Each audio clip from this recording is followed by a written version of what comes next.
I can't stop myself working as a person who doesn't need money. And then there's people with no money who don't work. It blows my mind, which is why the winners are winners and the losers are losers. Losers do a little bit of work and rest. Winners work as hard as possible and worry they're not working hard enough. It's just a separation of personality types. And it's almost like you can't save these people. I have something I sent in my email recently. I said, you could give the average man a brand new Ferrari and a road map and a coffee and a full tank of gas and tell him the destination, success. And halfway along the drive, he'll quit because it's too far.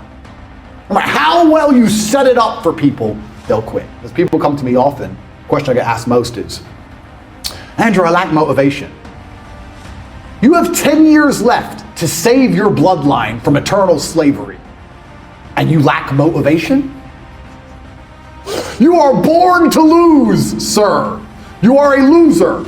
All of your ancestors who fought saber-toothed tigers should have just laid down and died because they fought their best for you to be born so you could jack off to Pornhub during the last few years where you stand a chance to save your last name from eternal serfdom. You are a dickhead, and you deserve to be poor. The last thing you should lack in the mess of the world today is motivation, because you are running out of time. And I'm telling you as a rich man who made it out, I can see the gap is closing. I can see it. So you should certainly see it. I'm above in the clouds, looking down on the hole closing in. You're down below, looking up, watching it close, and you lack motivation to build a ladder. Oh, well, maybe tomorrow. Doom-de-doom. Maybe government will save me. Maybe if I vote for the liberals, they'll give me money. Slave minds, clowns, fools. The last thing you should lack in the world today is motivation, because truly people are running out of time. And I find that extremely interesting, that not only when you go to college do you end up in a bunch of debt, not only do you end up owing a bunch of money, even worse, you waste time. You waste years for a dream. And the Matrix is very good at this. It dangles a carrot all the time. Get good GCSEs. Get good in college. Get a good degree. Then you'll be rich. Pay off your mortgage, you'll be rich. Just pay off your student loan. Don't worry, just keep working. The carrot's coming. You'll get it one day. When I was 16, when I saw the Ferrari, I knew this was a lie. I was like, there's no way that man. Next time you see a rich guy, go up to him and say, how'd you get rich? I've never heard anyone say university. Ever! I've never heard anyone say it's a lie. It's a scam. When I was 16, I saw the guy in the Ferrari. I was like, I'm going to college and he isn't. And he ain't going to work. He knows something I don't know. What's really scary is this. I'm 37. I grew up on a council estate. I was broke for most of my life. I made all my money myself. And even I have disdain for the poor. Because I look at them and go, you didn't try at all. I did it. With all of the pain I went through and all the problems I had, while also fighting and becoming a kickboxing world champion, I still managed to do it.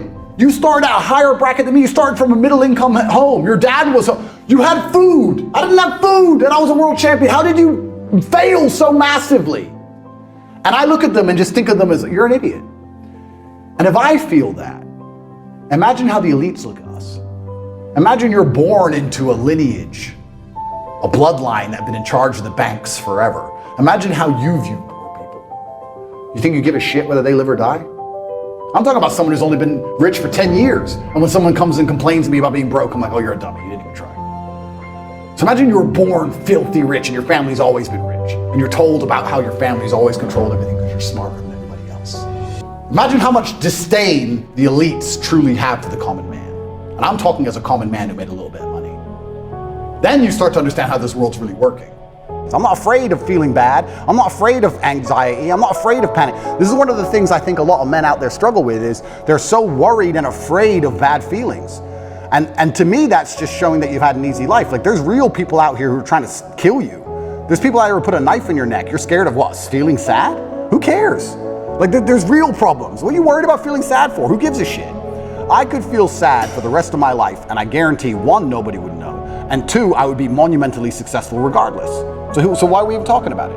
I have no fear for a negative feeling. I have fear for me not being able to provide for my children.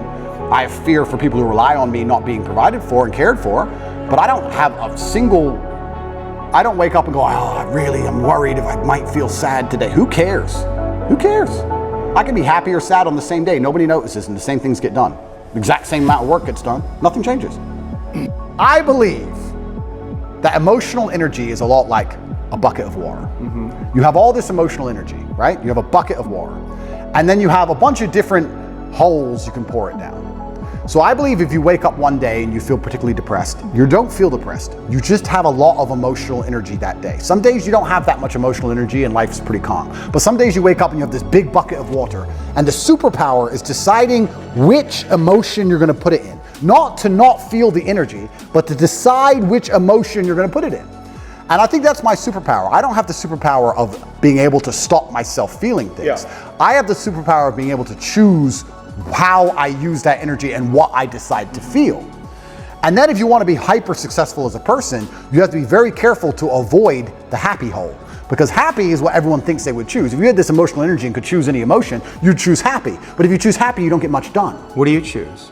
I choose, if I had to choose how I wanted to feel all the time, I would choose proud. And proud means you have to work. Proud means you have to do things. You have to achieve things. If you want to be proud and be realistic, you have to do fantastic things. So my default favorite emotion is proud. That's how I'm happiest when I feel proud about anything. How I've built my mental model and how I rationalize everything. One of the things I've done when I rationalize is I've changed the boundary of what I believe happy to be. So let's say happiness is this line on this table, right? Most people, this is the full spectrum of human emotion. This is absolute distraught because your parents just died. And this is extremely happy and giddish and you're laughing and jumping around like a child for whatever reason. Most people would probably put happy somewhere up here near the top. Whereas I've just changed that bar. And I've just said, unless I'm truly distraught, unless I'm actually at the point where I can barely speak, let's move happiness down to here. Unless I'm truly distraught and something really bad's happened to me, I've already passed the threshold and I'm just a different level of happy. Now, the more I talk to you, the more I realize that a lot of what I've done are just simply semantic tricks. They're language tricks. I've changed language tricks. If I'm not absolutely distraught, I am some version of happy, therefore I'm the happiest man on earth because I'm always some level of happy. It's semantic tricks, but if it works, I mean, it could be a cheap language trick, but if the cheap language trick works, then it's more than a cheap language trick. So I've also changed what I believe happy to be. I think that there's probably 5 or 6 times in your adult life you're going to be unhappy, and the rest of the time you're just a different level of happy. Maybe less happy, more happy, but you're all at some point of happy. If you can speak, you're happy enough, because when you're truly upset, you can't even talk. That's what I believe.